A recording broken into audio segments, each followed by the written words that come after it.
একদিন এক নারী পরিচ্ছন্নতা কর্মী মেঝে মুছতে মুছতে হঠাৎ খেয়াল করলেন কোম্পানিতে ক্লায়েন্টের সঙ্গে দেখা করতে আসা এক মেয়ের জামার হাতা সিঁড়ির ধারে লেধে বড় ছিঁড়ে গেছে, কিন্তু ওপরতলায় ক্লায়েন্ট এখনো তার সইয়ের জন্য অপেক্ষা করছে।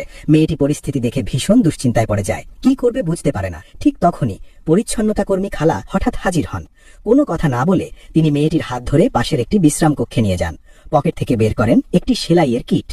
তিনি শুধু ছেঁড়া জায়গাটা সেলাই করেই দিলেন না, তার উপর সাজ হিসেবে সুন্দর একটি 4 পাতা ফুলও সূচিকর্ম করে দিলেন। পরিচ্ছন্নতা কর্মী খালাটি জানতেন না এই মেয়েটি আসলে কোম্পানির চেয়ারম্যানের মেয়ে। মেয়েটির কাছে খালাটিকে খুবই সাদাসিধে ও সহৃদয়বান মনে হলো, আর বয়সও তার বিধবা বাবার কাছাকাছি। তখন তার মনে একটা ভাবনা জেগে ওঠে, এই দুজনকে যদি মিলিয়ে দেওয়া যায় তাহলে তো খালাই তার সৎমা হবে। কিন্তু যখন পরিচ্ছন্নতা কর্মী খালা চেয়ারম্যানকে সামনে থেকে দেখলেন, তিনি একেবারে হতভম্ব হয়ে গেলেন। কি দেখছো, এভাবে তাকিয়ে আছো কেন? উনি আমাদের গ্রুপের জিয়াং চেয়ারম্যান, তোমার মতো একজন পরিচ্ছন্নতা কর্মীর নাগালের মানুষ নন উনি। এই কথাগুলো শুনে মেয়েটির মনে একটু অস্বস্তি জাগে। লোকটা যেন একটু আলাদা। আসলে ঠিক 1 বছর আগেই মেয়েটি তার বাবার জন্য একজন সঙ্গী খুঁজে দিতে ভীষণ চিন্তিত ছিল। সে জানতো একা হাতে বাবা তাকে বড় করতে কতটা কষ্ট করেছেন, তাই বিদেশ যাওয়ার আগে সে চেয়েছিল বাবা যেন একজন ভরসাযোগ্য স্ত্রী খুঁজে পান। কিন্তু বাবা জানিয়ে দেন একজনকেও তার পছন্দ হয়নি। এই কথা শুনে মেয়েটি একেবারে অস্থির হয়ে যায়।